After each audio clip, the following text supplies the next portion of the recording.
sitting at this moment.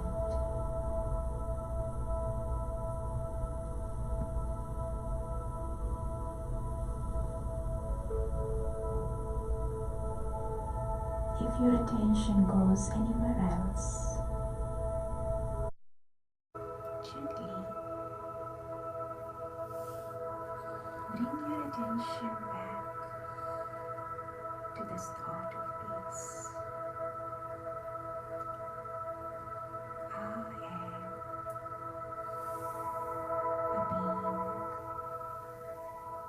of peace.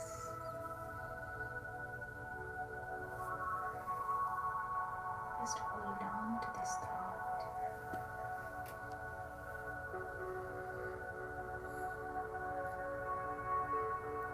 and experience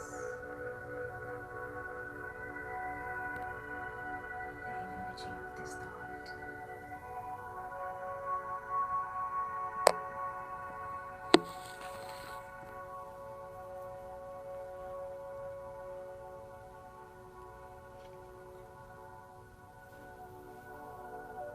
Become aware of this very precious treasure that resides within.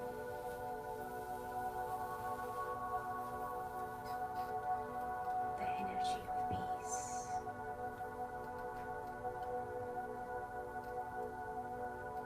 Peace is your true nature.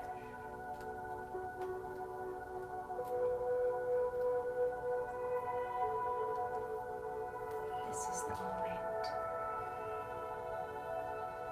to experience this truth.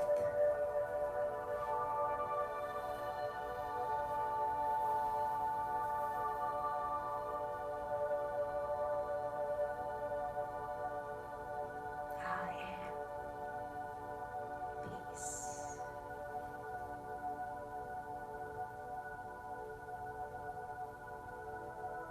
I am peace.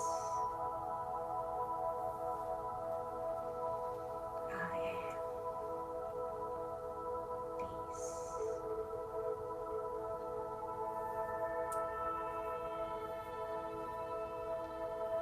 Charge yourself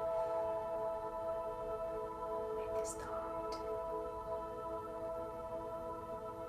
and relax.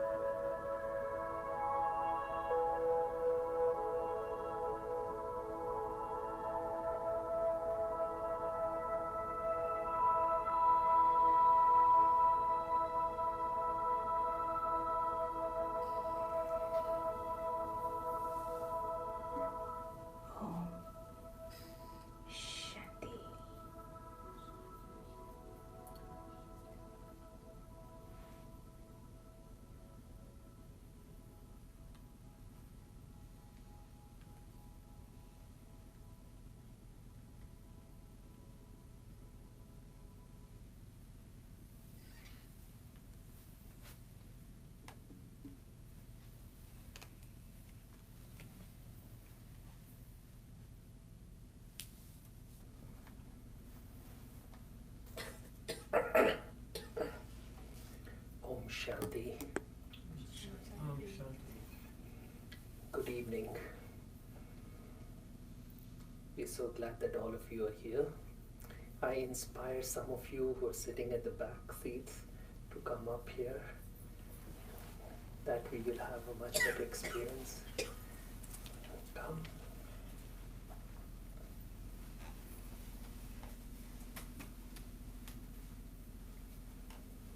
Or even the front row, yeah, come.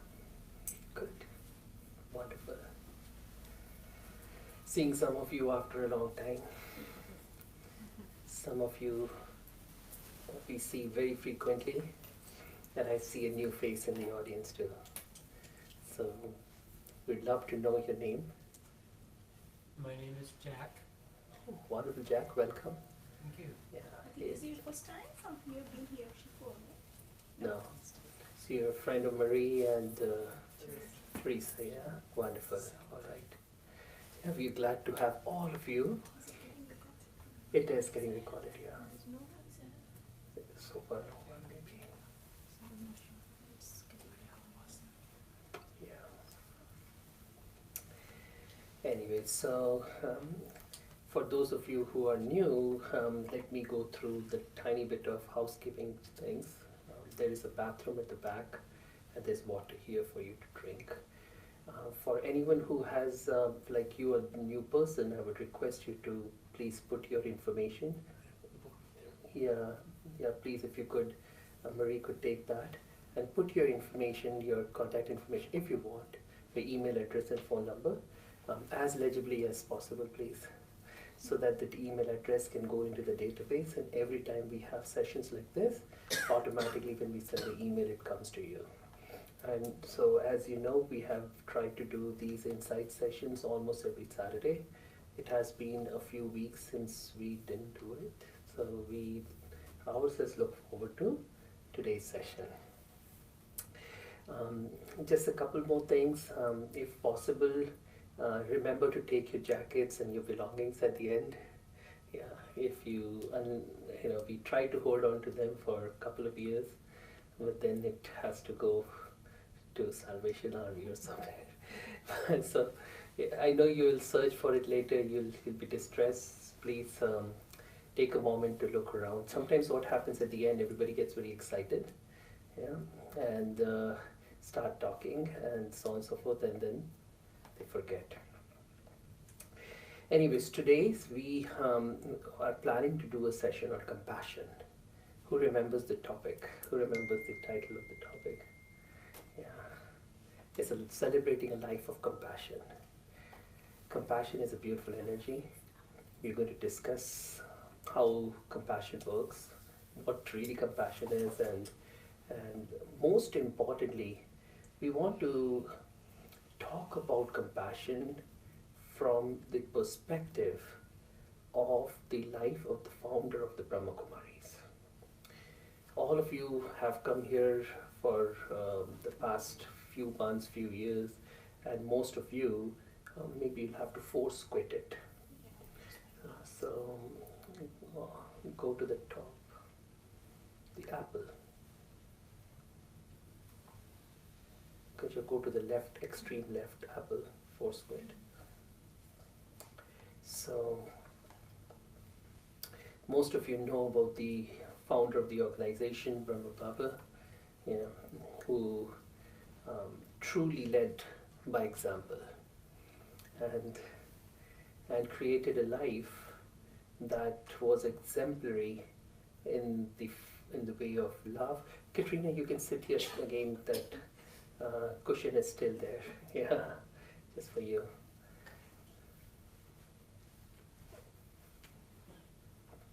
I was wondering if everyone is comfortable. It's not too cold, not too warm. Yeah. These sessions have been possible because of the continued support of each one of you. You all come, you all are part of it. Yeah, you all have contributed in various ways, physically, financially, many times, or at least by your presence. Just your presence is important. And I was sharing in the morning too, it is important for all of us to recognize what's happening in this moment. What's that? Okay. What's happening in this moment, in this time, the present time. A big movement has been started, yeah. A spiritual movement, a movement of world transformation. And every little bit that we do to contribute to this movement is going to benefit us, each one of us. Do you feel the world moving, not externally, but below the surface, moving in the right direction? Yeah. On the external surface, it seems as if chaos reigns. Yeah. And we'll know that in the next election. How bad is the chaos going to be? Yeah, it's only going to get worse. Mm. But under the surface, you feel that current. Something is changing. Yes, now. Yeah. Something profound is happening. You look at a seed, it's sitting in your hand, you take it between your fingers, you put it in the ground. For months, nothing happens. But something is happening. You can't see it. Something profound is happening. And one day you see this tiny little stem coming out of the ground. And several years later, you see a huge tree. Some of these trees, we went to some place I can't remember, and they were saying this was a huge, huge tree, and it was not just one, hundreds of these huge trees, I don't know, 40, 50, 60 feet tall, and they're saying that it's a few hundred years old. And this whole huge tree, where did it get created from? A small seed. And those tiny little delicate roots that come out of the seed. And those tiny roots then create a tiny stem. See from where this whole tree was created. It's a miracle in itself. Sometimes we tend to doubt whether a new world order can be created. A world order filled with peace and kindness and love and compassion and respect and dignity for everyone. Now that I've said this about the tree, how the tree becomes a tree, the miracle of the tree, and it becomes possible every day, do you still feel that a new world with peace and happiness and love and kindness is impossible? Yeah. Mm-hmm. Is it possible now, you think? Do you believe? Is there just a belief? Or is there faith? Is there conviction? Our founder, Brahma Baba, had that conviction. Yeah. And today we wanted to highlight all this in this insight session. Yeah. Kansha, do you have some thoughts before we actually dive into the topic of compassion?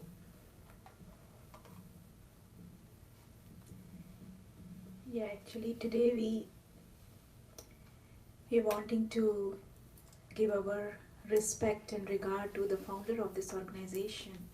Actually, we had planned this topic for the month of January, but because we were traveling, we were not able to do this session before. The January month is a very important month in the history of this organization, because that is the month when we especially remember Brahma Baba, because he actually attained his life of perfection in the month of January, and we celebrate his life. He actually left his physical body on 18th of January.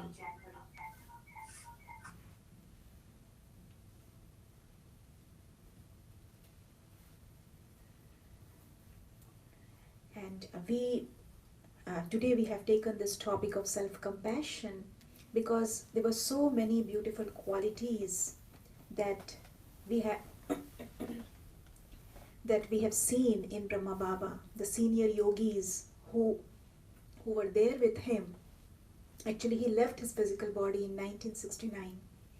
There are many yogis who, excuse me, who were with him during his last days, and there were so many qualities that were kind of reflected from his life. And one of the qualities is compassion. So that is why we chose this topic of self-compassion. Not just compassion for the self, but he demonstrated his compassion for the whole world.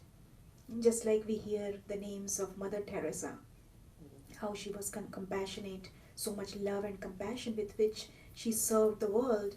Similarly, the founder of this organization, Brahma Baba, he served humanity with his full heart and his mind. He surrendered his life to serve this world because he got this realization, this awareness that this world, like Shwetank was telling, that this world is going towards so much of chaos we are seeing in this world. So he sensed that that world, the condition of the world is going to deteriorate, but he felt that there is a need for someone to bring about spiritual revolution, and he became that one, the person who really uplifted women. He wanted to uplift women because during those times women were not at all given any regard, any education, any respect, and he really wanted to help them. So he surrendered his life. He was a diamond merchant. He had earned enough, and he would have just spent his life, without getting involved in all these things. But at the age of 60 years, he got this, there was this inner calling, that he felt that this is the time for me at the age of 60 years to surrender my wealth, my body, my mind, everything to serve the mankind. Yeah. Yeah. So this is how this organization was started. And we celebrate especially his life in the month of January. So today we Because January was the month when he left his body. Yeah, so that's what I Yeah, told it's- before. Yeah. So So we'll talk about his life, and we'll talk. So I think what could be good would be that we kind of break our talk into understanding what is compassion, then why compassion, and then the true life of Yeah. compassion. And I was also thinking before that, I was thinking, when you think about the word compassion, the personalities or people that come in your mind, one of whom would be Mother Teresa, like Kanisha was talking about. Some of you may have had the chance to read about or know more about her life. And let me share a little bit about her life too. So, as you know, she came to Calcutta, India. She went to Calcutta at a very early age, and while she was there, she had been sent as a part of a church mission. And so when she went there, she saw so much poverty, people dying because of lack of food, and the disease was quite rampant, and she couldn't see that. And one of the biggest diseases that she saw was leprosy and tuberculosis. And so she spent her life, literally her life, in trying to serve these people. But when she came to US, not US, actually to Europe, and she met with Pope. Do you know that part, the story, when she went to Europe? Because she was trying to ask for more funding and more support to be able to help the poor. So when she went to Europe after so long, she saw that there wasn't poverty there, like the physical poverty, but what she saw was a different kind of poverty. What do you think what that was? Spiritual poverty. Spiritual poverty, yes, yes. In simpler terms, it was poverty of love. Yeah, people were so lonely. There was drug addiction, there was depression, anxiety, and all these psychiatric problems that were so common in the West at that time, and still it's only gotten worse. So she felt that across the world, whether it's India, the poor places, or it is the West, everybody needs love and compassion. It is the energy, I would say, it is one of the most transformative energies and can serve. When we try to use compassion in our lives, it truly can serve the world in a very beautiful way. Mother Teresa once said very, very nicely that we cannot do big things. Yeah, who remembers that sentence? Do you remember? We often cannot do big things, but we can do small things with big love. Great love, big love, yeah? I don't remember the exact word, maybe it was great love or big love. Yeah. All right. So shall we start with... And also, Dalai Lama also has said a lot about compassion. One of the phrases that he uses for compassion is that compassion is love, and compassion is not a luxury, but it's a necessity, because that is what is going to serve the humanity. So there is lot of compassion, kindness, loving kindness that they talk about. It is so much important in today's world. So shall we start with understanding what is compassion? Yeah, so this compassion word is a Latin word actually, and it has two parts: calm and passion. And calm means together, and passion means suffering. So together we are suffering. So that is what it means. And if we see that this world, the whole world is suffering. It's not just one person or two people or three people, but the whole world is going through a lot at this time. But in other words, to suffer with the sufferer. Yeah, so we are not alone, but we are together. Together we are suffering. Yeah.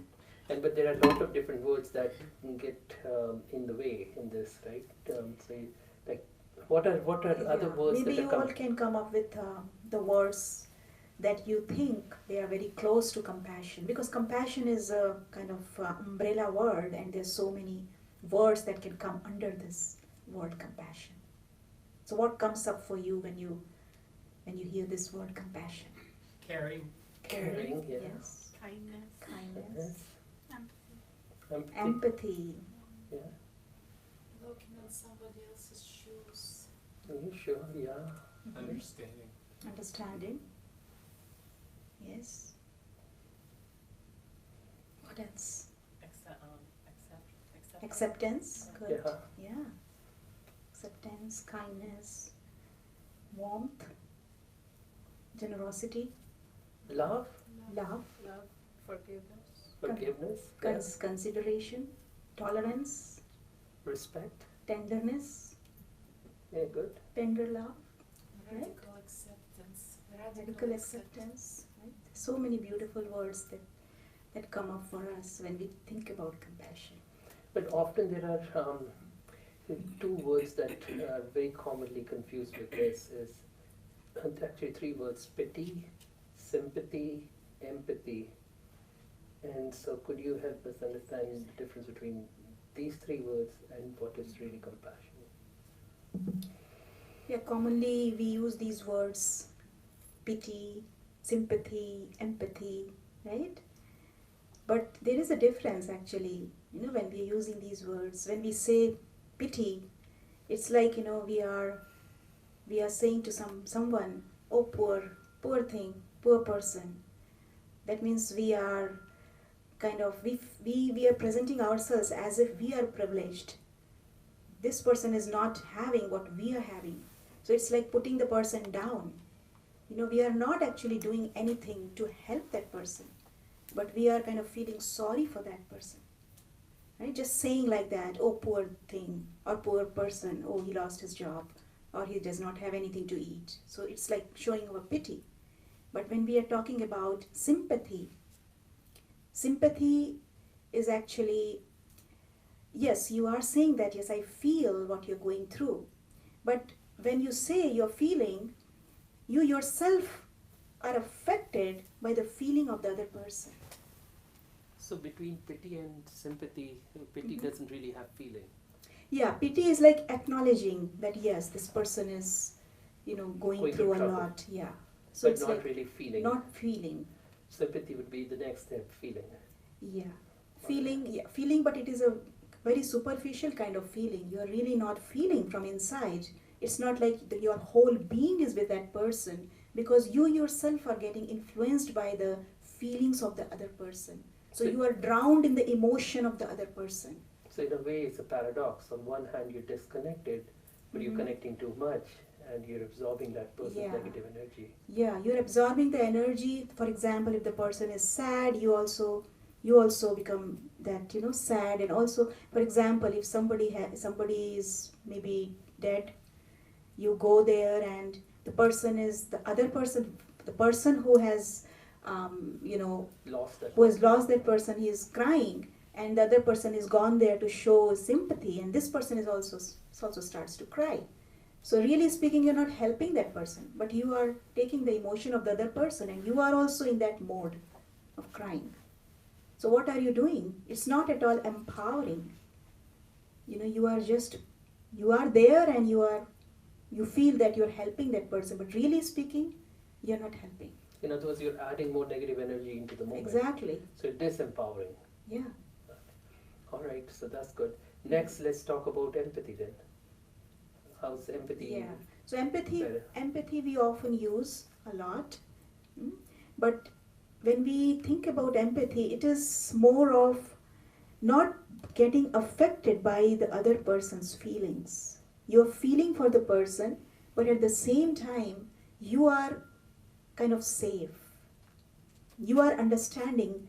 It's a beautiful definition that has been given by someone, that empathy is actually respectful understanding of another person's feelings, another person's experiences, feelings, needs, desires.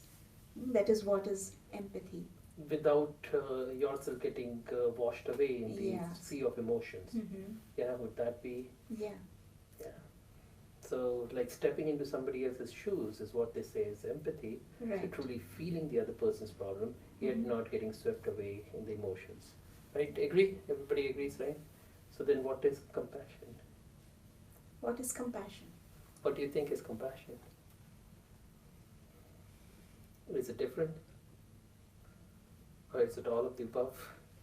It's more deep and more alive and deeper. Deeper? Deeper. Okay. Okay. Good. You become very passionate with others, like troubles and whatever ups and downs they encounter in their life. You get Okay. passionate and then try to help them. Yes, that's the point. When you talk about compassion, there is that inner desire to do something, not just feel what the other person is feeling, but you have this strong motivation that, yes, I want to do something. That inner voice will kind of force you to do something for the person. Inspire you? Yeah, inspire, or it's like kind of motivated. The person will be Yeah. motivated to do something. Not necessarily passionate, because passion then would be almost like sympathy, because you are kind of swept in that passion and the sea of emotions, but you are able to not only remain stable, you're not getting affected and swept away, but you're actually making a move. Yeah. You're not just Making- sitting passively. Right. Because Yeah. when you are sympathizing with someone, there is one word that they use, that is emotional contagion. Yeah. You become you kind of absorb that energy. So emotional contagion, that is the word that they use. But it's very important for us not to get affected by what the other person is feeling. So you're staying very safe and you are being empathetic, but compassion is even bigger than just feeling the person's pain or suffering. Yeah. So let me ask this: can we have compassion without having a spiritual connection? Till empathy is it's understandable, but to be able to not just understand, appreciate the other person's problem, but also be able to make the right move to help that person in the right way. Yeah. Sometimes we help in the wrong way, right? Somebody say stumbles and falls. Maybe it's good for the person to stumble and fall and get stronger, right? So we'll have to have the understanding to when to help and when not to help, what to help, what not to help, how much to help, how much not to Yeah. help, how often to help and how often not to help, and so on and so forth, right? There's so much involved in the helping component of it. Yeah. But is that even possible without having a spiritual connection? No, I think spiritual connection is like a guidance. We get that guidance that Like yes, inner compass. yeah, inner compass, that yes, this is the right direction for me. This is how I should go about it, and this much I need to help this person. When you are connected with your inner guidance, your inner the core, so from that wisdom, from that wise voice, you are able to move forward. So what is that inner wise voice? Yeah, so that wise voice is Yeah. the self, the true self. And what is the true self? True self. What is the true self? So, The energy within. yeah, soul, yeah. Yeah, we So can like- call that by various names: the energy, consciousness, pure consciousness, the being. Intellect. Huh? Intellect. When we are at peace, our intellect works. Yeah. That's part of that energy, Mhm. right? Soul. The soul. Yeah. Yes. The life force. Life Yeah. force. Mhm. So tell us more about this. What are we? Who are we?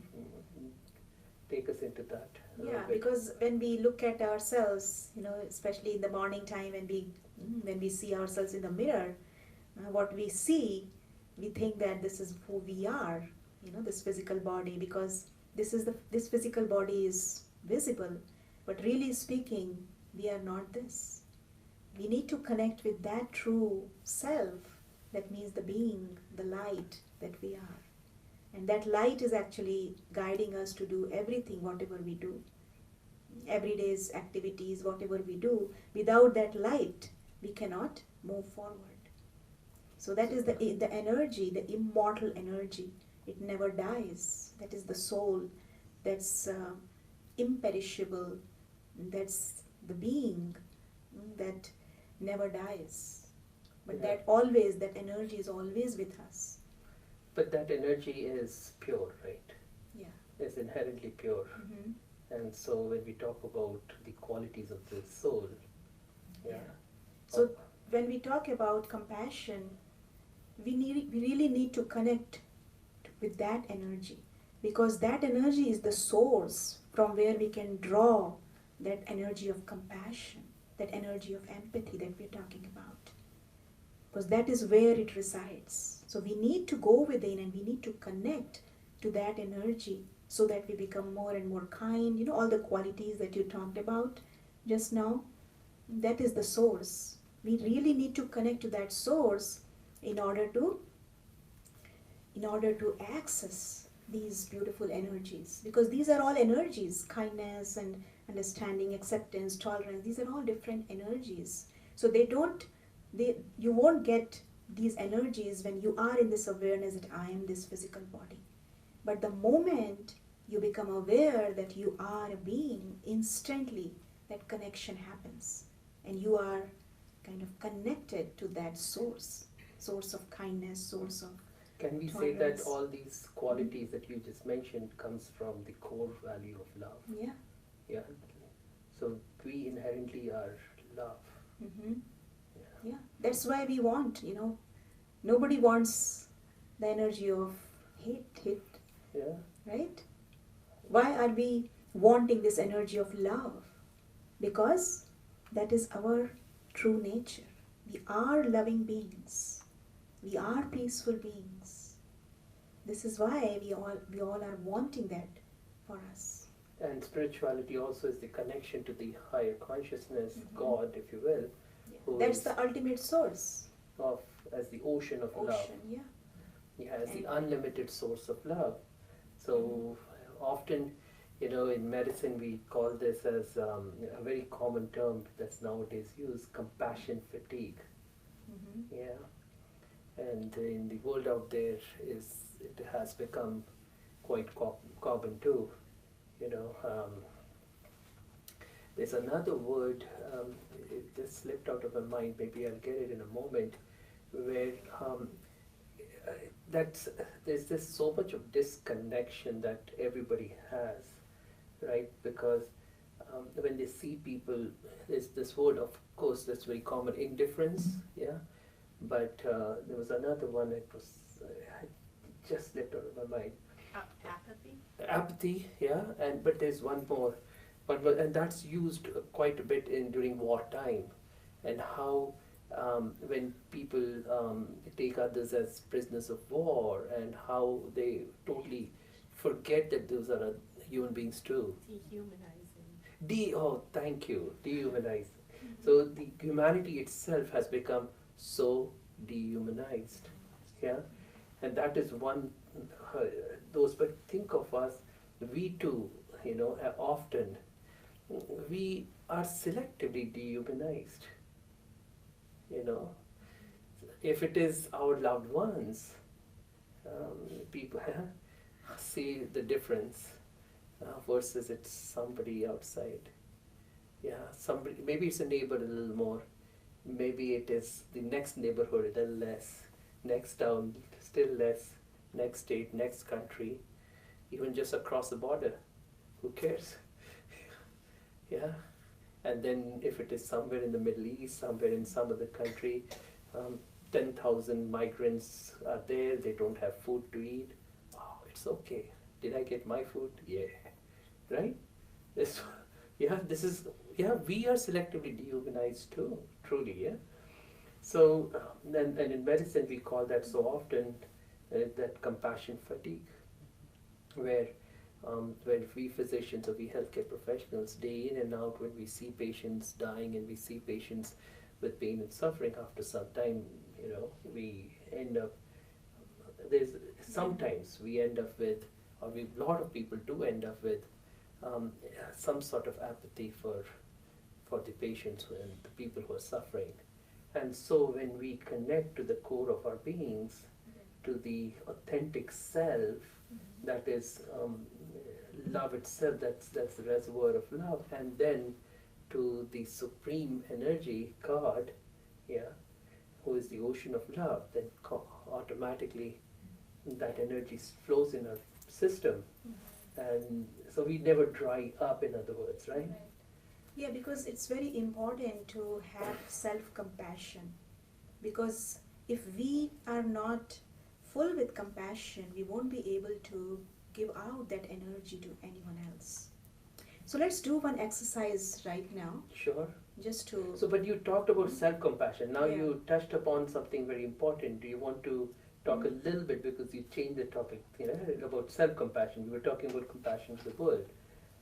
Yeah, Compassion so- for the self. Yeah, so that's why this exercise is important. Yeah, but do you want to talk about that a little bit? That compassion for the self is also something very important, because sometimes we are so disconnected from ourselves, forget about disconnection from the other people. Is that what you're talking about? Yeah. Yeah. Yeah. Okay. Because it's important to have, like I said, it's important to have compassion for the self. It's important to have that reservoir of compassion before we become compassionate towards the outside world. Mhm. So in this exercise, we can just see how compassionate we are. Sure. All right. Okay? Ready? So we can do this as a reflective exercise and maybe a little bit of meditation type of exercise. Okay? So sit relaxed.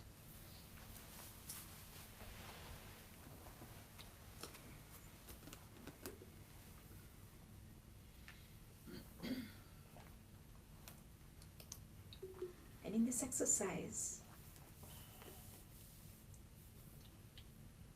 just think about a person who is very close to you. Maybe your dear friend or anyone in your family.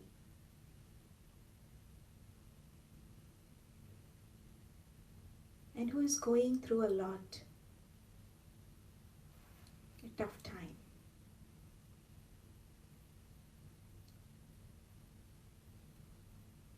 And you see yourself in front of that person.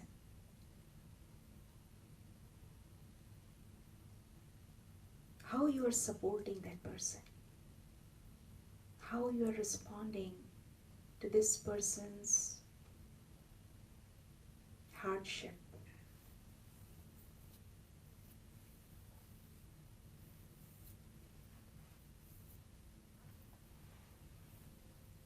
What is the tone of your voice as you are interacting with this person?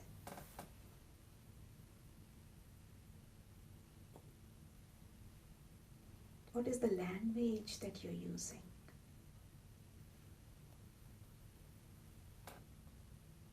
What is the tone of your voice?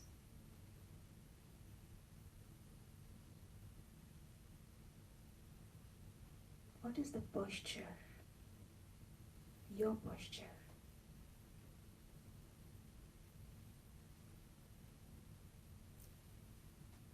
What are your bodily sensations as you are talking to this person? What are the feelings that are coming up for you, for this person?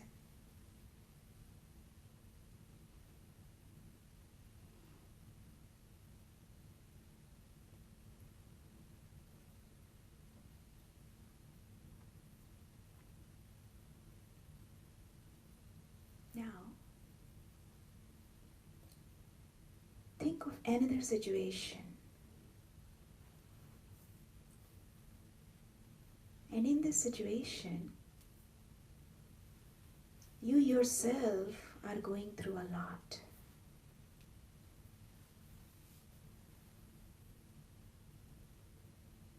It's very hard for you to manage that situation you are in. You are really struggling a lot.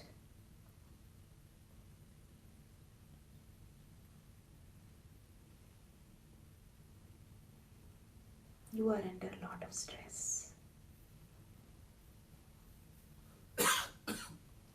And at this moment, you see, notice how you are talking to yourself.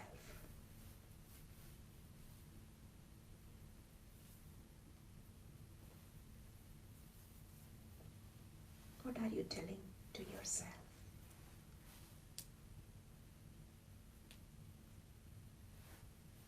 What are the feelings that are coming up for you?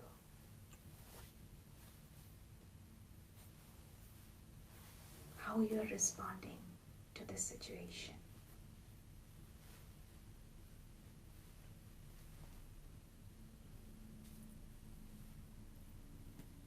What are the changes that you see in your body?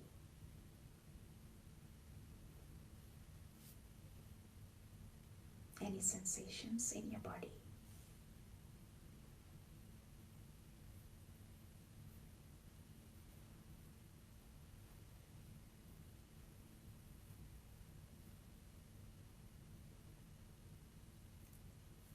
Now take this moment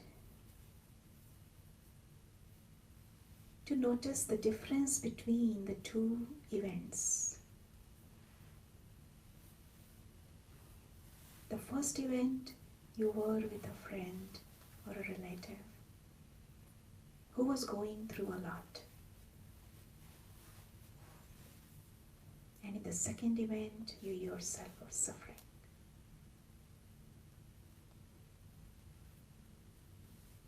So did you find any difference between these two events?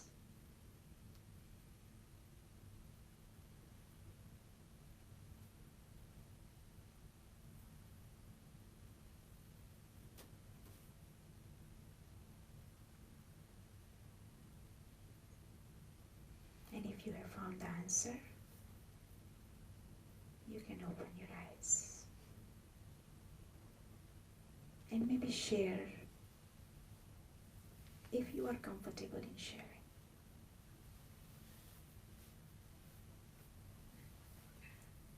What did you notice? I felt love and compassion for my loved one, and I felt anger and remorse and pity for myself. So may I ask why was the difference in the emotions between the feelings for or the emotions for the other person versus for yourself?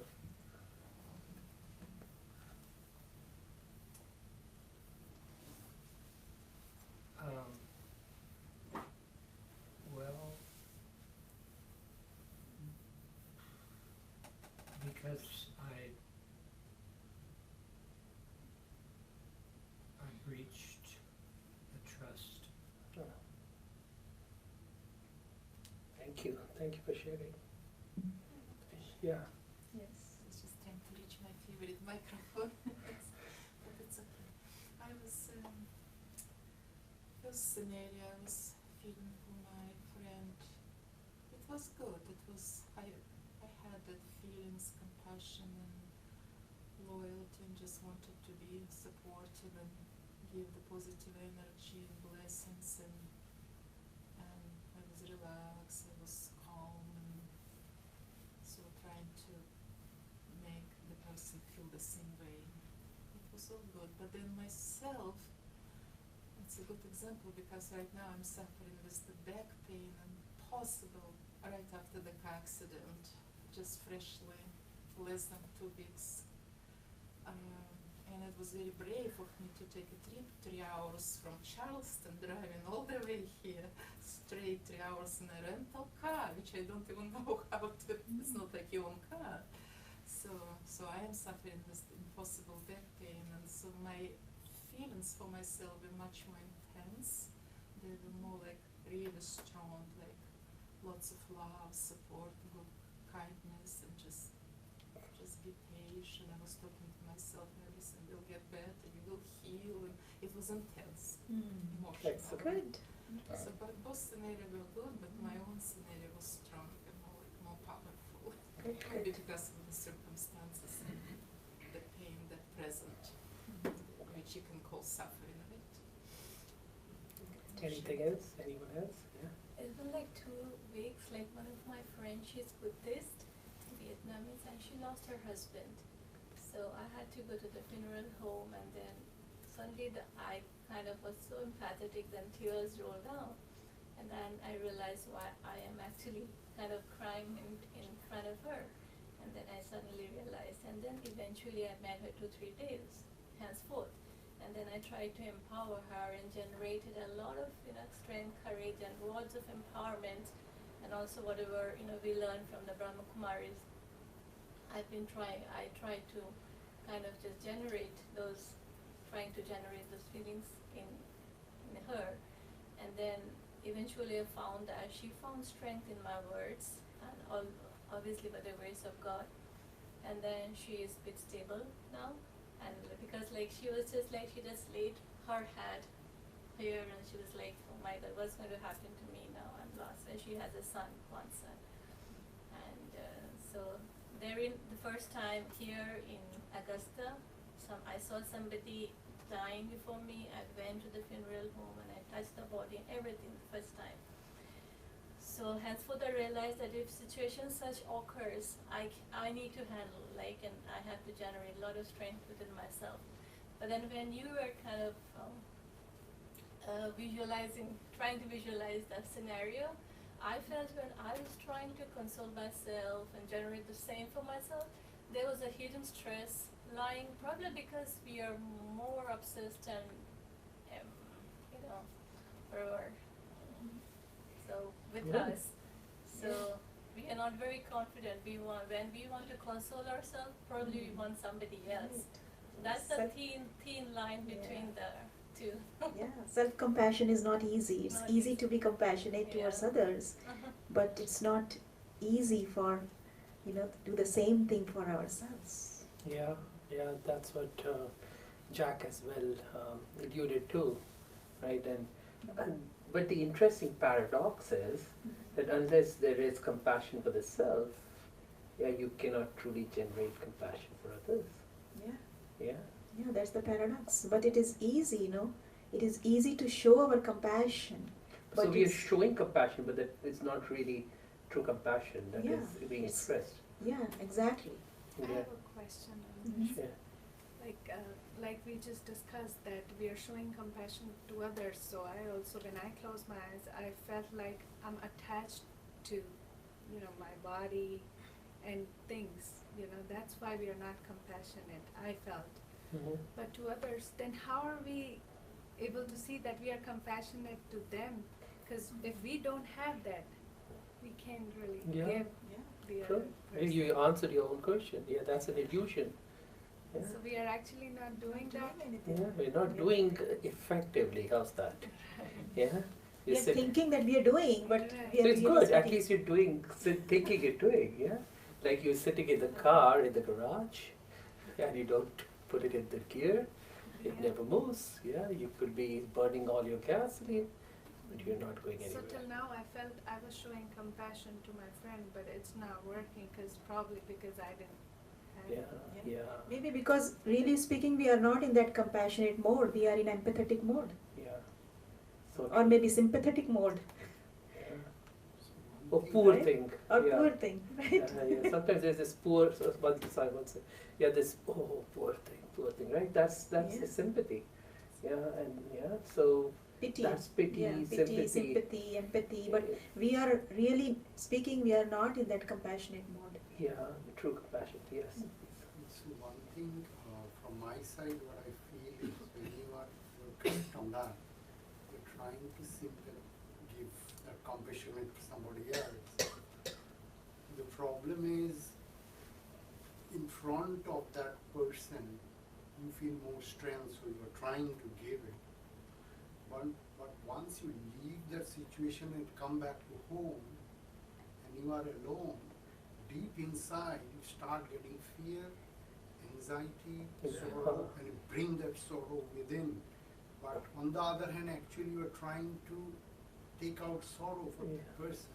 Uh, It is coming back with you, haunting you now. yeah, see? That's what happens. Yeah, And that's why you need that compassionate one. Yeah. you're right. So true. So true. So, yeah, you want to say something?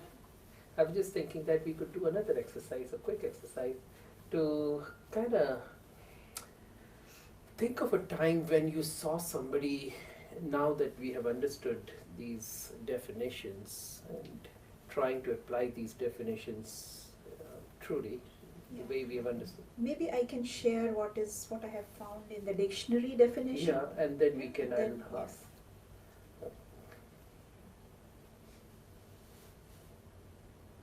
So what is in the dictionary? What is compassion? I can read it for you. So what is compassion? It's a feeling of deep sorrow for another who is stricken by misfortune, accompanied by a strong desire to alleviate the suffering. That is the dictionary meaning. I don't agree with that completely either. Desire to elevate? Alleviate. Oh, Alleviate. Alleviate. Yeah.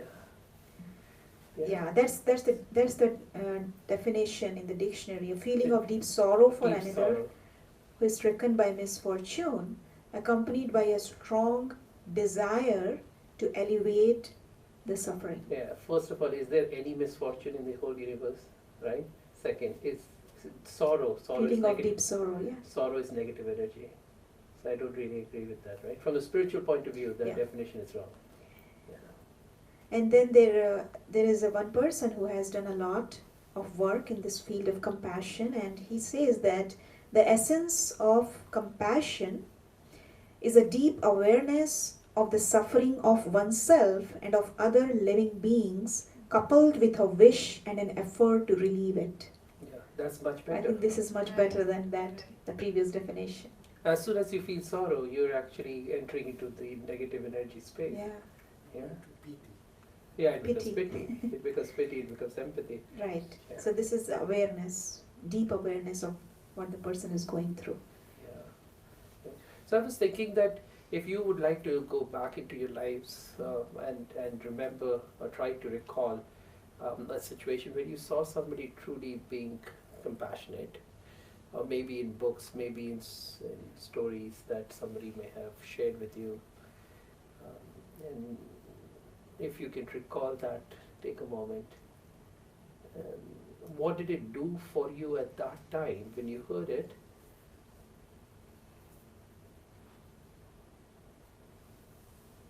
But even if it was not true compassion, but really empathy, or something that that person did, that when I saying did, then automatically it becomes compassion, right? So if you can recall that, and so what did it do for you at that time, and what is it doing for you right now?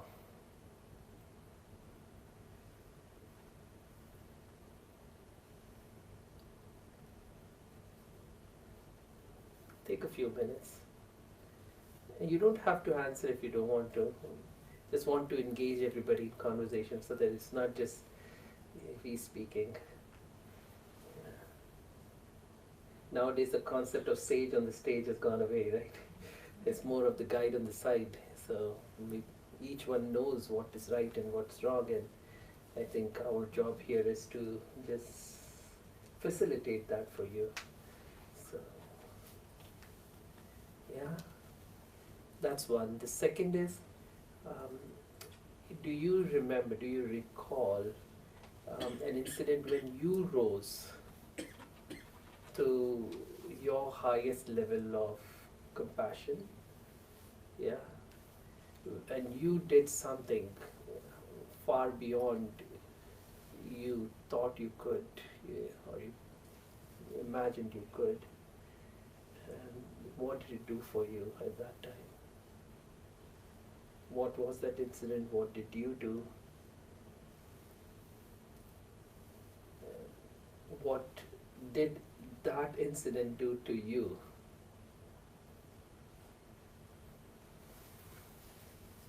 You know, in medicine there are two words, right?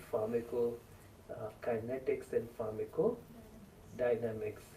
So what the drug does to the body and what the body does to the drug, yeah? So what did you do in the incident and what did the incident do to you?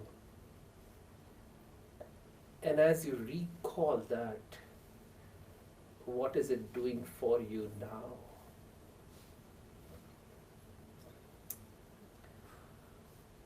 I so many times want to do a 4 or 5 hours retreat sort of thing where people get a chance to break into small groups and discuss this, though we don't have that much time, but a few minutes of reflection.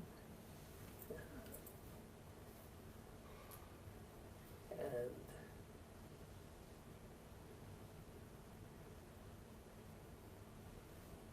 So, yeah. how do we keep from doing, but then not making codependent people out of the people that we help? Oh, that's a beautiful question in itself. That's actually very deep. That takes you into karmic philosophy, yeah, and karmic entanglement, and yeah, that's an amazing question, beyond the scope of this truly, but um, but the understanding of the dynamics of human consciousness, the dynamics of how life really exists, how we function, how everybody else functions, gives us that insight to be able to respond appropriately. And when I say appropriately, would mean that you are able to help whatever that soul needs, as much as the soul needs, for as long as the soul needs. As simple as that. So there is that, but the more important thing than that soul getting dependent on you, often we too get dependent on the other soul. So this dependence, codependence, actually stems from body consciousness, right? What we call as body consciousness, or in the world out there, in the world of psychology, they use the word ego, yeah, which pretty much means that when we forget who we are, the life forces, the soul, the energy, and we forget to see the other person also has that eternal, immortal life force, life energy, and then we engage in activities to try to help them from the physical level, totally ignoring the spiritual dimension of our existence. That's where either we become dependent on others or we make others dependent on us. You know, there are so many times that when I'm saying of dependence, you know, like people get dependent on others in a way that, you know, it has been seen that if asked by people what would really feel best for you, to love others or to be loved by others? Yeah, people mostly answer loving others. Yeah, it gives a great feeling. Now, many times, therefore, people go out trying to search for a person to love. You see? So, the dependence is not them to us. Many times, the dependence is from us to others. Searching for a person to serve. You don't have to search for anybody to serve. Service happens automatically in that spiritual consciousness. Yeah, and yeah, so we can take to Brahma Baba's life now, right? Unless we, but I was thinking if somebody has, does that help answer just a little bit? Yeah, it is. It requires. I'm surprised with the question too. I mean, please, because most people don't look at it this way, and this the question itself shows that you have probably tried to analyze this very deeply, and I congratulate you for that. And as you do the meditation course that we offer, things will start getting clearer. But because dependency also comes when sometimes we ourselves are not clear how much to offer to the person. yeah, that's what I said. Yeah, so that's why it's important for us to stay connected. Is it dying away? Yeah. This is brand new battery. Yeah, it's dead. It is. Hopefully it'll last for a little bit. No, it's dead. We can go back and forth with this.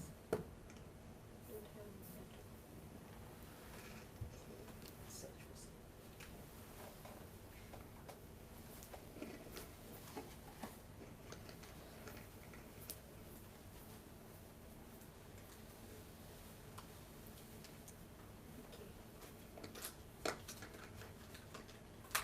Yeah, so what I was saying that, when we think about this dependency, sometimes we offer too much and then we make the person dependent on ourselves.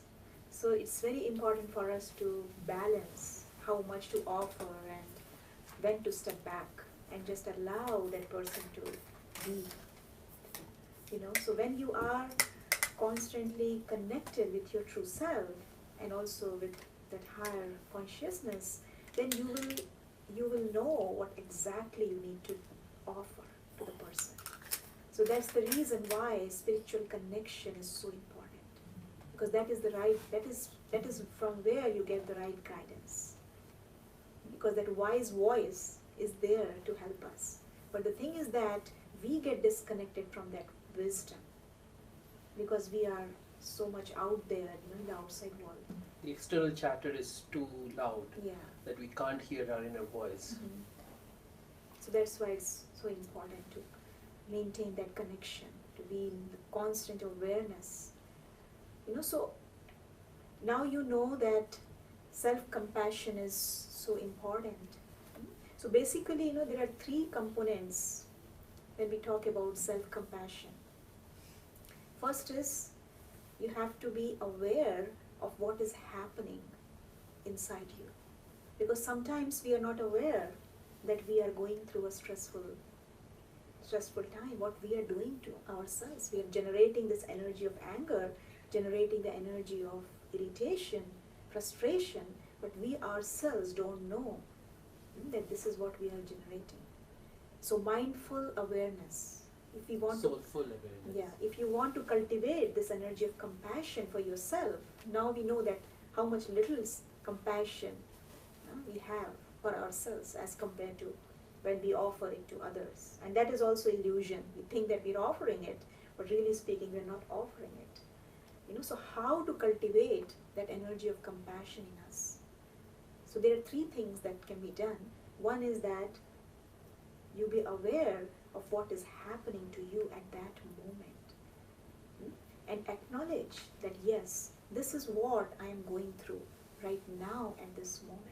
yes, I am suffering, I am going through this emotion at this moment. So be aware of that. That's that they call as mindful compassion. But if you are aware from that soul consciousness, soul awareness, soulful compassion, that yes, this is what I'm going through right now. And then with that awareness, also be aware that it's not just me who is going through this. So that is called as shared humanity. Everyone in the world is going through a lot. So I am not alone. So that gives you a sense of, relief that that everyone is in the same boat. I am not the only one who is suffering. So that is the second thing, that you feel little bit of that relief. And the third thing that comes up is then you give yourself that kindness. Yes, embrace yourself, give yourself love, that it's okay. What will you do when a child is crying and coming to you? At that moment, what will you do? This is what you will do. You will show your kindness. You will not reject. But when it comes to us, often we reject ourselves. What type of, dialogue do we have for ourselves when we are under a stressful situation? What do you think? The thoughts that come to your mind, if you make any mistake, or maybe Anger, remorse, yeah, doubt, I am not good at this. breach of trust. Yeah, I like those words you used. This is common for all of us to Right. think that. We often use these words. So we are actually, when we are using these types of words for ourselves, we are criticizing, we are becoming self-critical instead of becoming self-compassionate. So if we use these types of words, then what we are doing, we are kind of dampening that energy of compassion. We are bringing that energy even down. So that's why it's very important for us to use kind words for ourselves. That's why people who do the loving kindness meditation, it is so nice when they say, may I be kind to myself. May I be strong. May I be loving.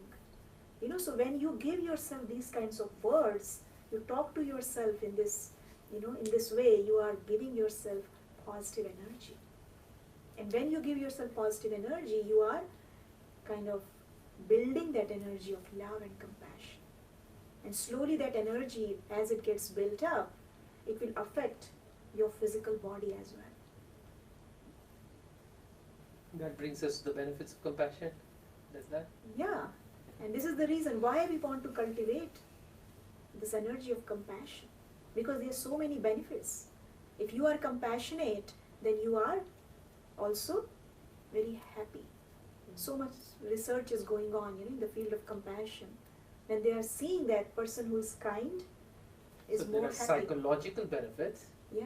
There are physical Physical health benefit. benefits. Yeah, there are even at the molecular level, Mm-hmm. the changes, the chemical structure changes. Yeah. And Because- we have said this over and over again. Mm-hmm. So many chemicals are released, like endorphins, hormones are released. Oxytocin. Oxytocin, that's a loving hormone that is released, and that makes our mind so calm. So when there is that calmness, then body also receives the same energy, and body gets healthy. It also relaxes the ligaments and Yeah, muscles. Yeah, So everything your muscle gets, spasms also that people have because of stresses and tensions will be relieved too. because everyone is now in that stressful mode, and there is this built-in mechanism at what we call as fight, flight response. And there's now a new Freeze. freeze response. Fight, flight, and freeze response that happens, right? When we are under a lot of stress. So there is release of this adrenaline and cortisol in the physical body, and that causes a lot of problems in the body. All the organs of our body are affected. So, Yes. yeah. Yes. Fight, flight, and Freeze. Freeze. Yeah. For example, if a bear is coming, suddenly, all of a sudden, a bear comes in front of you. Either maybe person has a courage to fight with a bear, or maybe run away, fly away from the situation, or maybe just stand there like a frozen. Yeah. Like the freeze. deers do, right, in the headlights? Yeah, sometimes. They just freeze there, doing nothing. So this happens at the emotional level as well.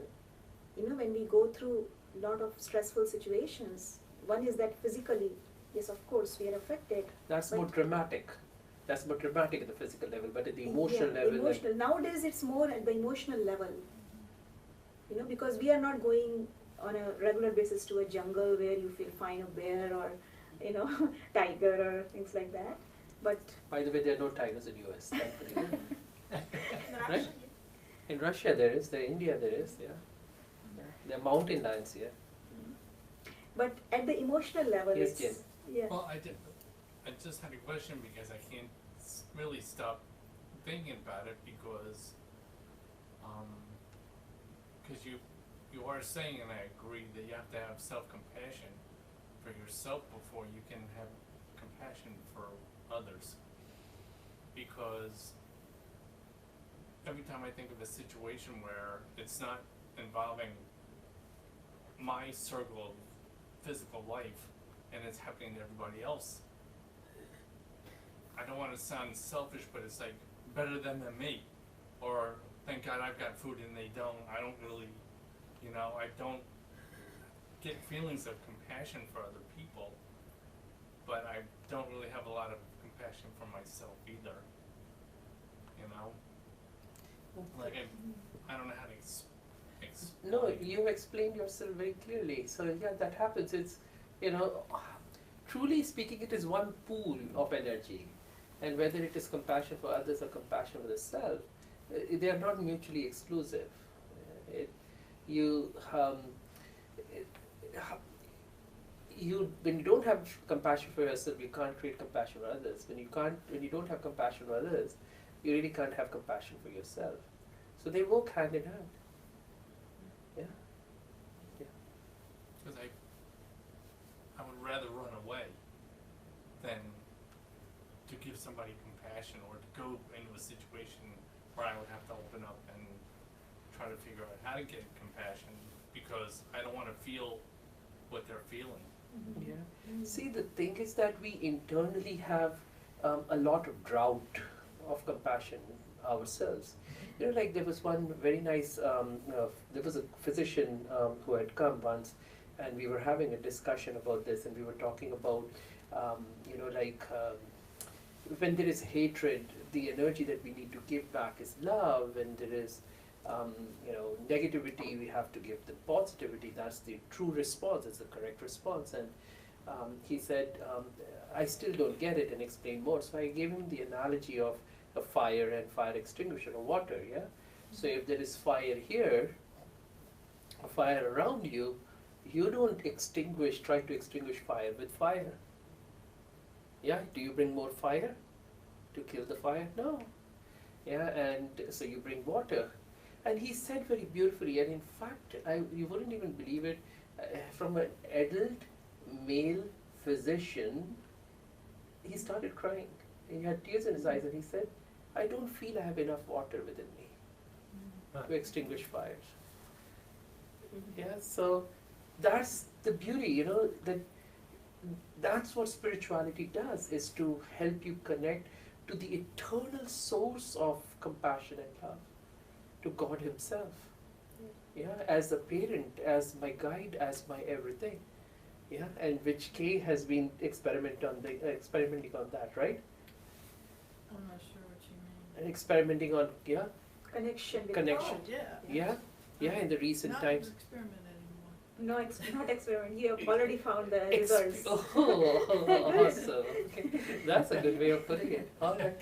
But yeah, so experimenting even into getting deeper connection or more constant connection and more profound connection. Yeah, so connection one, but it can always be experimented to a deeper and more profound levels. So as you do that, then you never have drought. Right? Like in the United States, if somebody comes and asks you for a bucket of water, would you say no to that person? No, because you have enough. In India, sometimes, yeah, because you get water once in 2 days, right? Yeah, and then you have to fill your tanks and everything. And so, if one bucket, fine. 2 buckets, ouch, a little bit, huh? 3 buckets, no, right? That's how it is. So if you don't have enough, then you won't be able to give. Yeah. Um, just to respond to Jim's comments, do you think that here in the West, maybe we've just been conditioned to avoid those situations? Yeah. Just I put think we've ourselves first. I think we've I mean, been yeah. conditioned to look away from people that need compassion. Like if you go to New York City and there's a street person sleeping on the sidewalk, nobody even looks at them. They just walk right by. Yeah. I think here in this country at least, we've been very conditioned Thank you. not to see that compassion's even needed. Oh, thank you very much. I appreciate your comment. Yeah, Katrina, you had raised your hand, so earlier. A lot of times I feel that how can you have compassion for somebody else when compassion for yourself hurts? Like if you start with yourself, if you try to feel compassion for yourself, and let's say, and this is what I wanted to say earlier, I had this experience a couple of weeks ago. I've been a couple of years ago through a lot, and I decided job-wise to step back. And I had this one client that was just a perfect fit, and I wasn't sure if I want to be in labor with her. So I assist women sometimes in labor. And because of what I experienced, I always blame myself. Things that I personally experienced, the losses, I blame myself.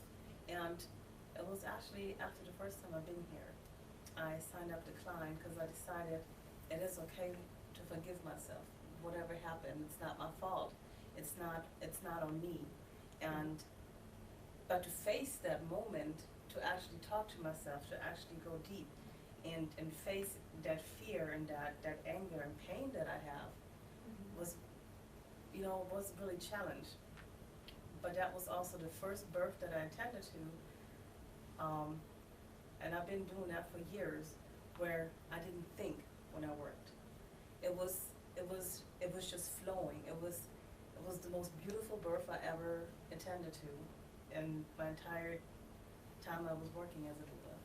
And it was something really beautiful. So I don't know, maybe because of that, my thought of this is, how can I show somebody else love or compassion when I struggle to give it myself?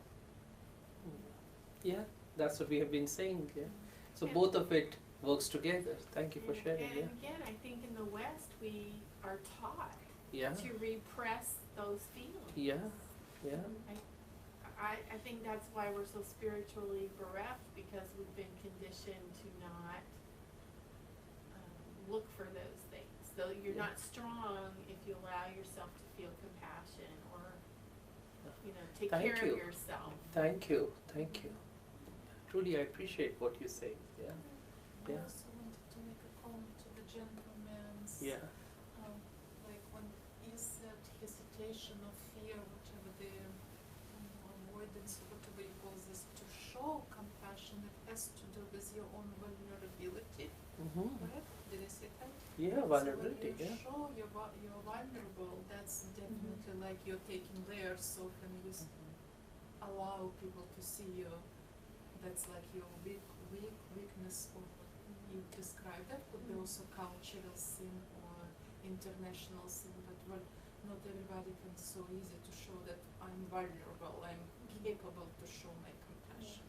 So And true. that is because that resilience is lacking. When you have a lot of compassion for yourself, then you build up that resilience. And when you are resilient, then you will not run away from anywhere. Yeah. Then you will be vulnerable. You'll be open Open, to yeah. vulnerability. You'll be like Exactly. open to show your mistakes, because deep inside you have the strength, the courage, the resilience. You know what I have realized, that if you are truly selfish,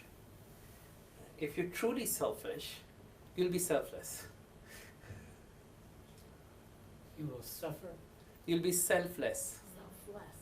Oh, selfless. Yeah. Explain that, Yeah. please. Because to give of yourself endlessly rewards you so much Thank that you. it satisfies your Yes. selfishness. Yeah. Yes. Ah. So if has anybody read that book, The Virtue of Selfishness by Ayn Rand?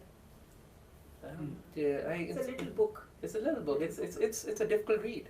It's not that easy to understand that.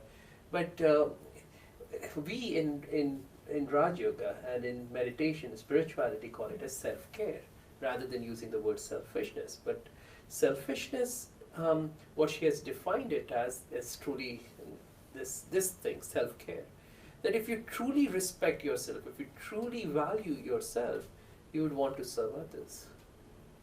Because your value stems from service to mankind, to others.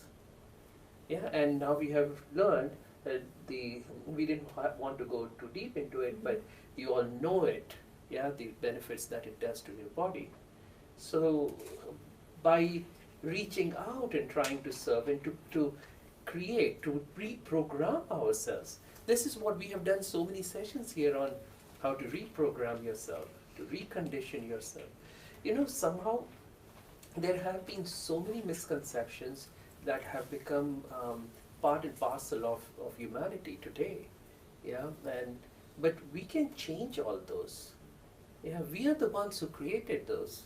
Yeah, we can blame our forefathers, but we have perpetuated that ourselves. So we are equally responsible for that. So if we are responsible for creating negative conditioning, yeah, We can train ourselves for Okay. positive conditioning. positive conditioning. So all the you think of it, any land that doesn't get water, how parched it becomes, how cracked the land becomes, and how barren eventually it will be. There will be no growth. So you think of it, would you like your inner landscape to look like that? No, right? You want it to look beautiful. So beautiful that people may want to visit it. Hey, let me go within you and see how beautiful your inner landscape is. But when will that happen? Is when I water it.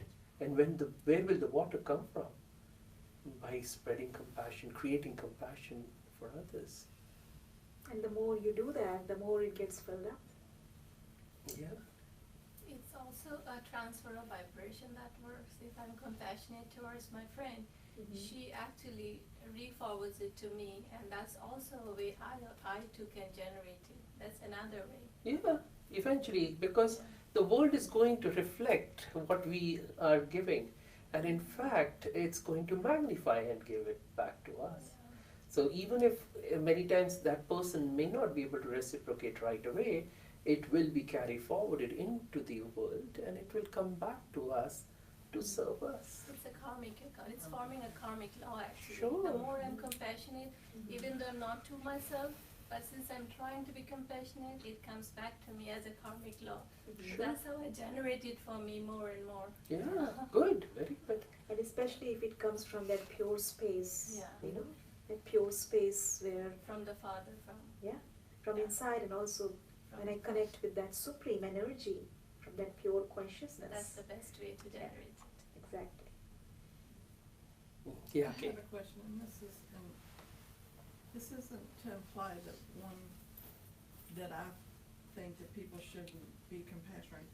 It's just something that kind of a conundrum that and you brought up karma just now, right? I mean, I had a hard time hearing what you were Yes, saying. karmic. So that kind of opened this up for me. So when we were talking about having the karma account and when we suffer, when others suffer, we're trying to balance that karmic account, right? And so, and you know, we always have the tough questions like, oh, that poor child is suffering so, you know, that just seems so horrible. But if you understand that this is a balancing of the karmic, you know, the negative karma that may have occurred in another life or whatever. Okay, so my question is, if we go in to alleviate this suffering, are we interfering with the balancing of their That's a very good question. karma? Yeah, that was a little bit similar to what you had asked too. That's exactly true, yes. So yes, the answer is yes, we are interfering, and so we are not. That's the beauty of when you enter into spirituality, when you learn meditation, then you begin to understand what you need to do to intervene. And the true intervention is just positive energy, just love and kindness. Anytime what happens is it's again programmed that As soon as say you trip and fall, we are programmed or conditioned to go and rush and try to help. Yeah, and if say I don't get up, think of it. Then 20 people get up and one person doesn't get up. Yeah, that person will be the odd person out. Yeah, that person is not compassionate enough, because we have programmed ourselves that somebody coming physically and helping is the only way to serve. I'm not saying that's the wrong way to serve, but that's the only way that people think is that we can serve someone.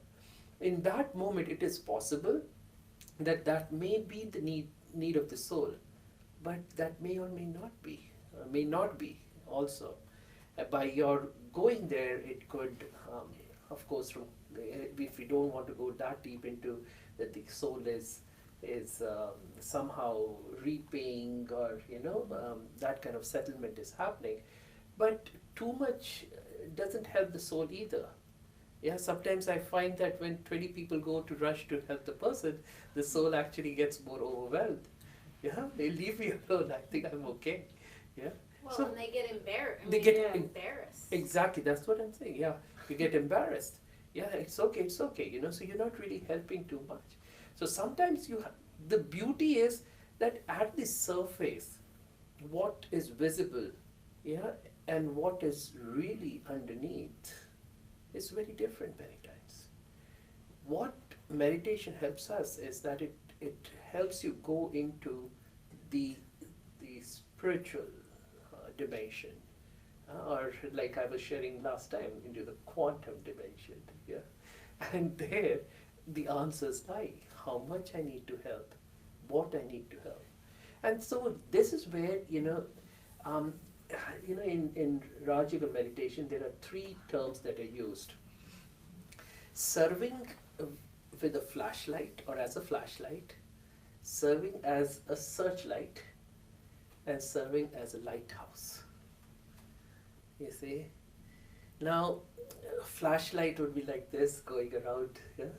A very narrow focus, yeah? And you can barely see. Searchlight would be bigger, like, the stadiums, versus now think lighthouse. Now, the difference between these three is the intensity of light. And intensity of light means the purity of the soul, the perfection of the soul. The more perfect the soul is, the less the soul intervenes in other people's lives. Yeah? Say that again. The purer the soul, the less the soul intervenes. Now you think about it, which you find most annoying, truly? Flashlight, searchlight, or lighthouse? Flashlight, right? Stop that, that's the first thing you're going to say. If somebody's cell phone flashlight is on, it's very annoying. It interferes with your activity. A searchlight would do less. A lighthouse doesn't. A lighthouse is able to serve everyone. What does a lighthouse do? Think about it. Yeah, it goes round and round, round and round. It directs people, to their safety without intervening. It never goes and says, hey, don't come here, don't do this, don't do this. You're welcome to not listen and go and crash. It is okay. My job is to serve. Yeah? Which means that it becomes very unconditional. You see, one is unconditional. I want to focus on that for a moment. That you're serving without the thought that you will need something back in return. Whether it is something in physical, that's why the founder of the organization had clearly said right from the beginning that at no centers in the Brahma Kumaris, nowhere in the whole world will anyone ask for a donation. No solicitation of any donation, ever. In fact, in the beginning, here now we have this contribution box and people put, in those days there wasn't even a contribution box. The money was accepted only when the soul was served spiritually. And soul would find a some kind of benefit. benefit, some peace, some happiness, some, yeah, and so initially, I know that after he left his body, the next person who took over was this Dadi Prakashmi, this lady. There was someone who was an Indian businessman who was ready to give a truck full of money, and she said no to the organization. Yeah, and so only when, yeah, the soul is served, and then donations were accepted. Yeah, and till today, you go to any meditation center, nobody ever asks for money for all the meditation sessions. Have you ever heard us ask? No. So that is the highest level, in a way, that serving everyone without the feeling that you will need anything or you want anything in return. It could be at the physical level, I said, like money, or it could be even acknowledgement or respect or appreciation or anything in return. Yeah, so that goes away right away. It becomes unconditional, but also the service becomes, in a way, to the desire is just to uplift that soul. Yeah, to take that soul to his or her perfect state. That's all. That's true compassion. That's true It's an compassion. expression of compassion. And That you that's don't how need he anything. showed. Yeah, Yeah. that's how you showed that. Yeah. Without intervening in anybody's life. Just like a lighthouse. Always present. Always going round and round. Showing everyone the path. Yet not compelling anyone to follow the path. Yeah? Makes sense? This is the only spiritual organization who does not ask for money, like everybody else is, like Yeah. you pay front. You have right, yeah. But now today, the Brahma Kumaris is the single largest spiritual organization in the entire world. Yeah.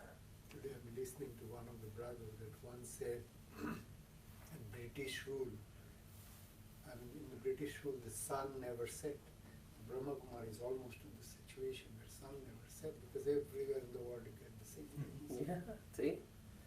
We have the largest, Asia's largest solar power plant. Yeah, the main organization cooks almost 200,000 pancakes a day. Yeah, for so many people who come.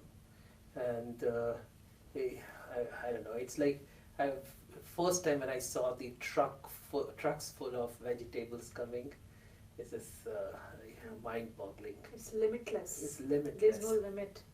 Till- You'll be astounded when you go there and see the kind of service they're doing. Yeah.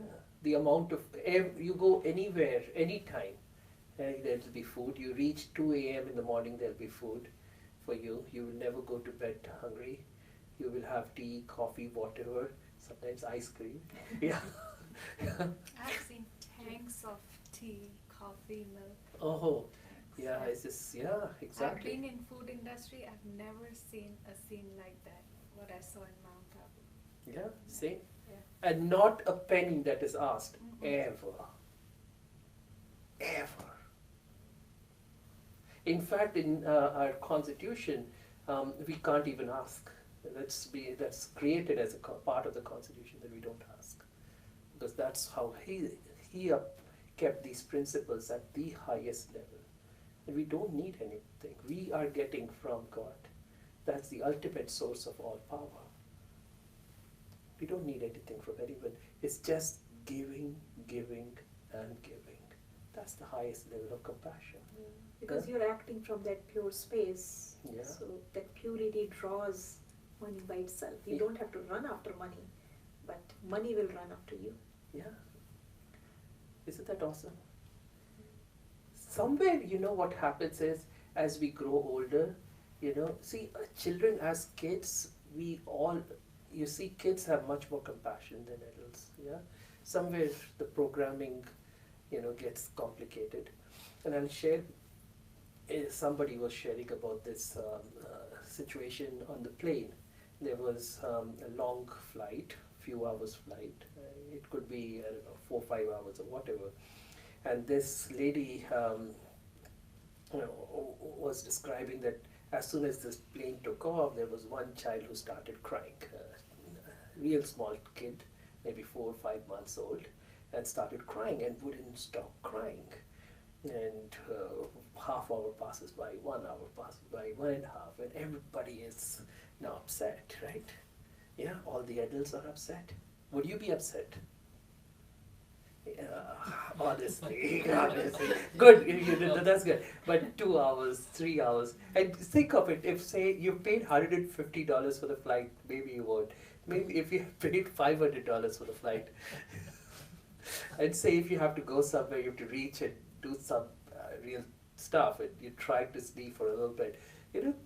Now there is one toddler who somehow, is able to get out of his seat belt. He walks over, in his diaper and bare feet, walks over to that small kid who's crying in his mother's lap, takes out his own pacifier and puts it in the small child's mouth. And the small child stops crying. All needed. That's all he needed. But think of it, nobody did anything. The small child was a true expression of compassion. He felt the need of the child. He felt what the child actually needs, and he moved to fulfill that need. He also probably sacrificed one of his favorite things. Yes, yeah, thank you. Yeah. See? And that's what we have to program ourselves, and that's why the whole meditation is about return to that original state of our being, that pure consciousness, which doesn't want, doesn't need, it just gives. Yeah. So we can do some meditation. Yeah. And I was just wondering for a couple of minutes if, and the exercise that I had given to them, do you remember or do you want to share an incident where you saw an act of compassion that inspired you, what it did for you, or an act of compassion from your end and what it did for you and what it's doing for you right now? Do you want to share?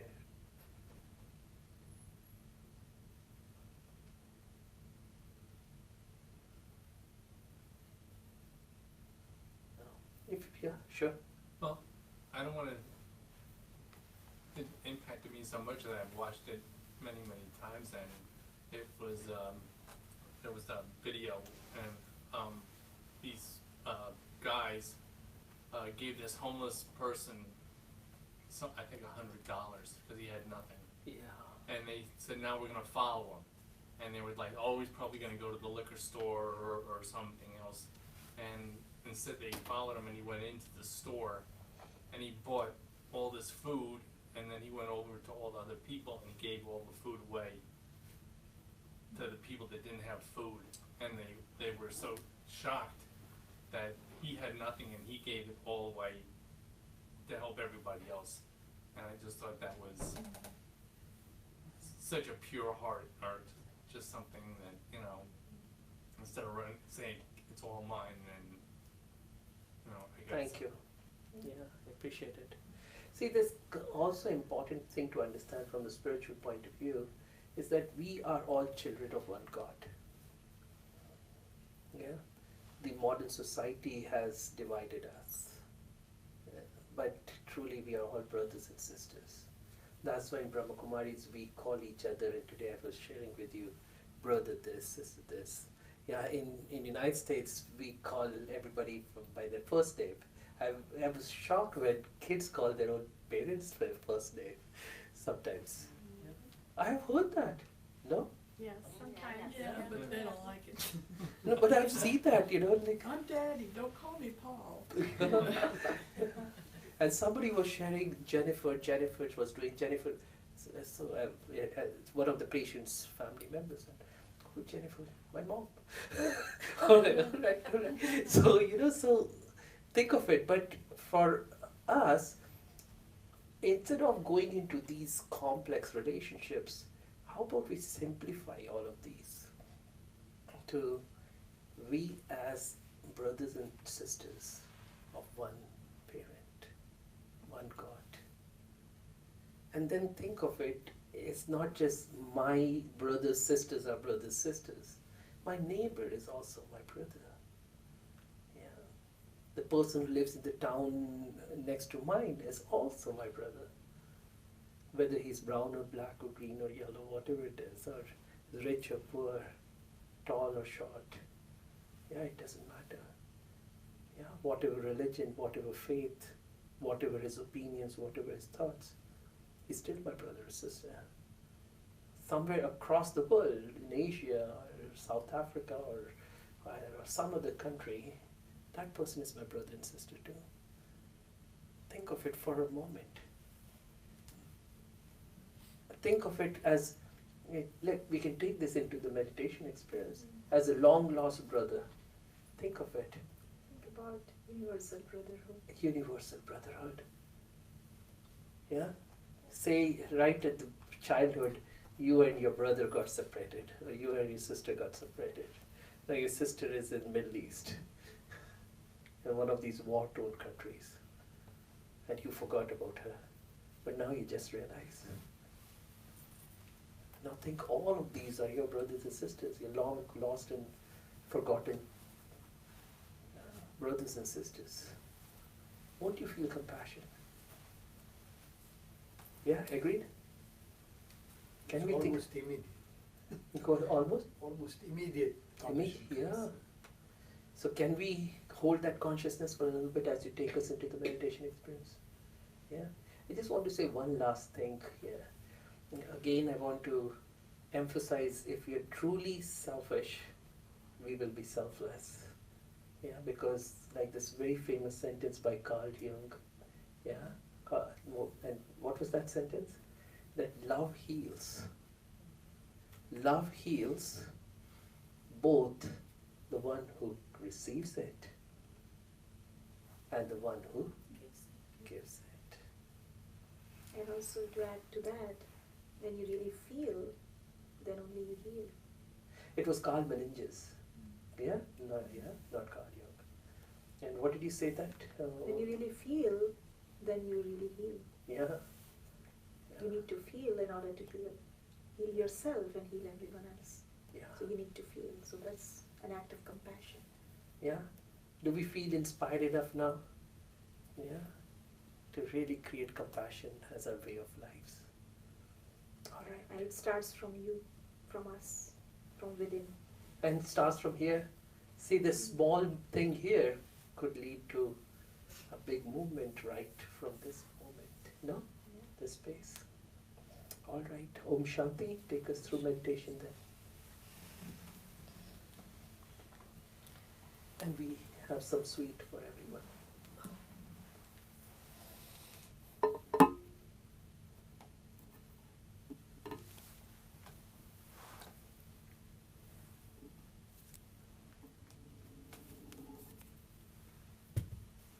So let's together generate this energy of compassion.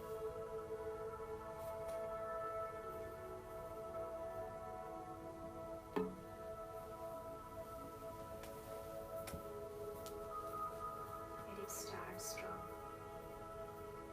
within.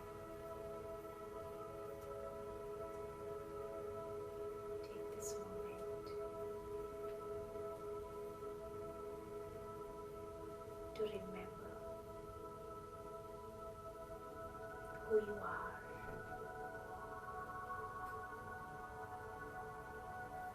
Become aware of your true self, a being of light.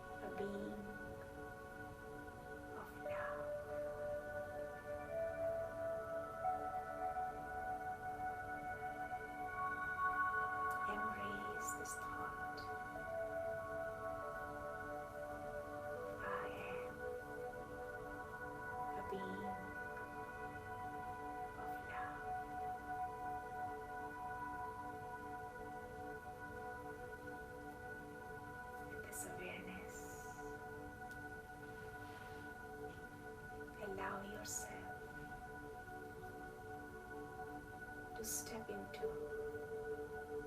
this beautiful dimension of pure love that is unconditional.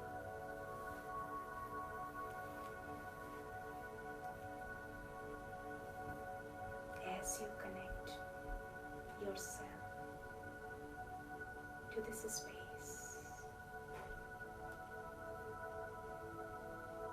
you also invite the energy of their supreme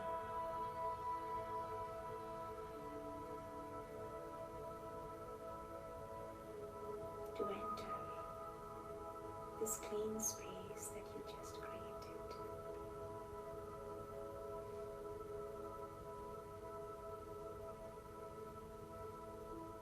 That supreme light is the ocean of love.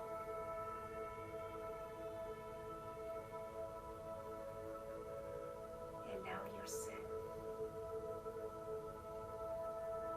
to absorb His unconditional love.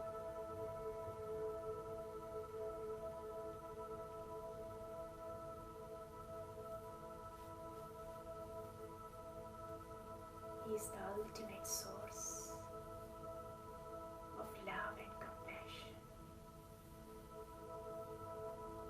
And you are very close to this source.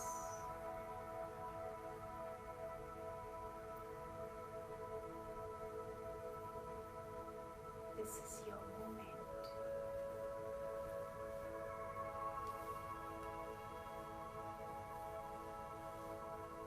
of receiving love from that divine source.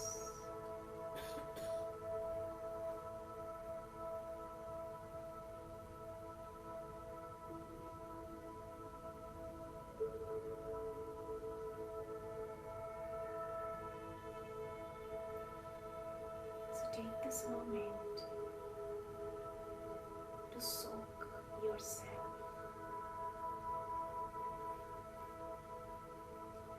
with the energy of pure love.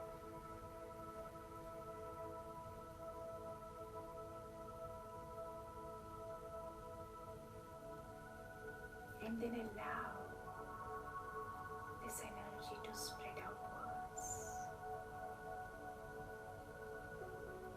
into the world.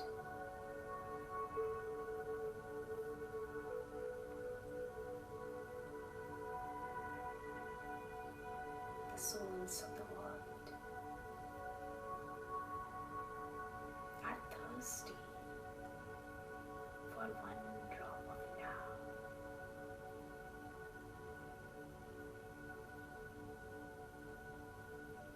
And you are the one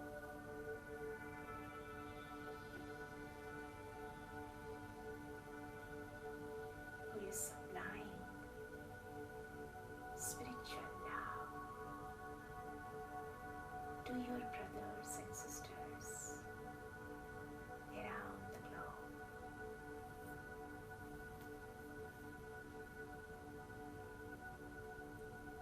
So see yourself performing this generous act of compassion, healing the world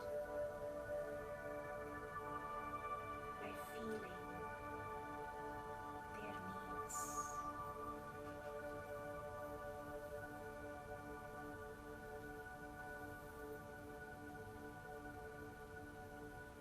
The more you give, the more you receive.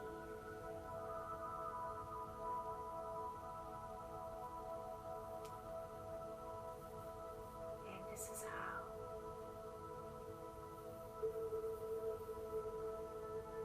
you are never empty. You are always full. So see yourself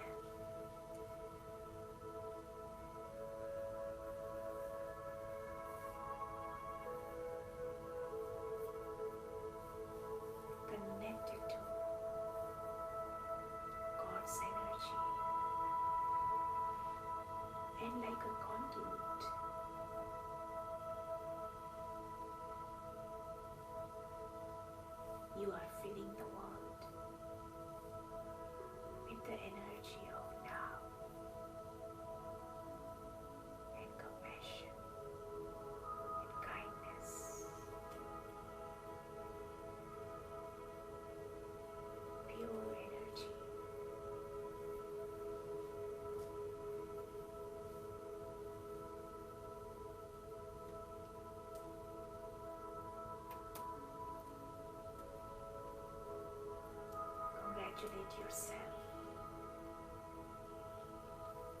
for your generous contribution.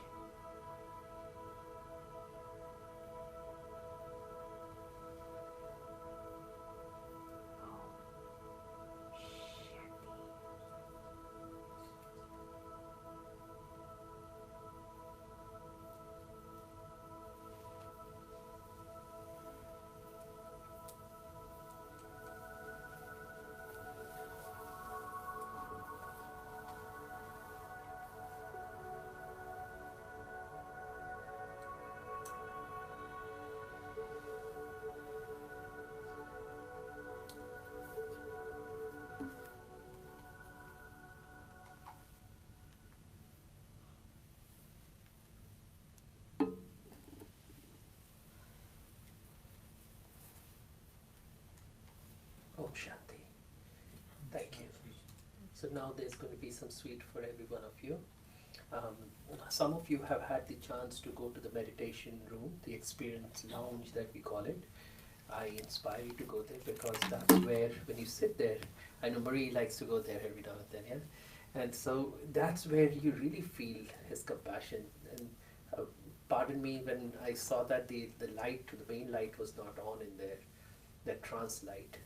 But if you look at the eyes of the founder, you will, there's something very enchanting in those eyes, and you'll immediately feel a deep sense of compassion, compassion that you probably have never experienced before. So I inspire you to sit there for as much time as you want. In fact, even when the sessions are not going on, often we are here, and you're welcome to just come and meditate and be in that space. There's actually a music thing there, or you can use your own music or that, and you can play. There are Brahma Kumari's apps that you can download. Several of you know about those apps. One is the Meditation Lounge, and the other is the B Zone. Yeah, you know about both of them. Some of you, yeah, know it too. And there are a lot of meditation commentaries there. Both of these were created by the British counterparts of the Brahma Kumaris, the meditation students there, and they've really done it very well. Yeah, so you're welcome to use those too. Anything else? Anything anybody wants to say as last final thoughts? Jack, I saw that you were listening with so much attention, so beautifully. Was the voice clear? Was it loud enough? Everything was good? Yeah. Well, I'm a little bit hard of hearing, and there's some words that I can't quite catch, but Yeah, for the most part. a little bit of difference in pronunciation between our Indian pronunciation versus Western, so pardon us for that. But I saw that you were listening so intently, and I'm sure you enjoyed it. This was your first experience and you enjoyed it. Yeah. Yeah. Anybody else wants to say something as the final thoughts? Yeah, something that inspired you. Maybe the kids. Yeah, you want to say something? I was just thinking about, so I'm taking a class this semester called Biomedical Ethics. Say again, what is that? It's called Biomedical Ethics. Biomedical ethics. So a lot of what we said, I guess, I was thinking about things we've learned in class, like something called virtue ethics, about how physicians need to embody like a lot of virtues, like not just, it's not just about giving patients news, it's about the way you deliver news and like your own like manner of doing it. So Yeah. I liked how it connected a lot. Good. Now you've understood all this at a totally different level. Now when you go there into the class, and yeah, you can say things which probably they won't understand right away. But yeah, good. All right, sure. No one else has anything else to say? Yeah. Next event you can. Yeah, next event. Well, next Saturday we'll have more events, but the main one that we are planning is 22nd. 22nd, and this time we are going to do it at the Hindu temple. Yeah, and there's a temple in Augusta. They have offered free of cost big hall, and so a lot more people can come. What's happening here, I love this gathering. There's a small gathering, 15, 20 people, but the energy is just tremendous, and very like-minded, very eclectic people, very educated people. But we also wanted to reach out to some other people, who somehow have um, the inertia to go to someplace else. The people who live in Augusta area. Yeah, because most people for Augusta, somehow coming to North Augusta is like going to another state. Yeah, yeah, yeah. It is. I don't know. It's so strange. It's so strange. Yes. Across the border. Yeah, yeah. And you come from Columbia every time, yeah. And you've come from Charleston 3.5 hours, and this is 7-8 miles. And you were saying once, right? A lot of people from that area, 7-8 miles don't want to come here. Yes. Yeah. Like especially the aged ones. Yeah. They're like, Yeah, and especially for the Indian community, I can tell you. Yeah, they're the laziest sometimes. Yeah, and unfortunately, so what we're trying to do is to go there to serve them, so that they can go, instead of coming 7 miles, they can come half a mile. Yeah, so we invite you all to also come. That event will be, that email will be sent. Yeah. That will be on 22nd, not next weekend, but weekend after that. Yeah, and the timing is different too. It Yeah, is. it is in the morning from 11 to 1. Yeah. All right, and that information is all on Facebook. Is everybody on Facebook, friends, and you know about it? No, you're not into Facebook thing, right? That's fine. It's all good. But if you are, then you will keep getting informed of the events. So I invite you to be there if you want to. That's it. Yeah. And next Saturday we will have something. We will let you know. We usually come up with a topic tonight. In the next couple of days, we'll spend to create a flyer. Then we'll post it, and then something or the other we'll do. Okay. Om Shanti. Okay.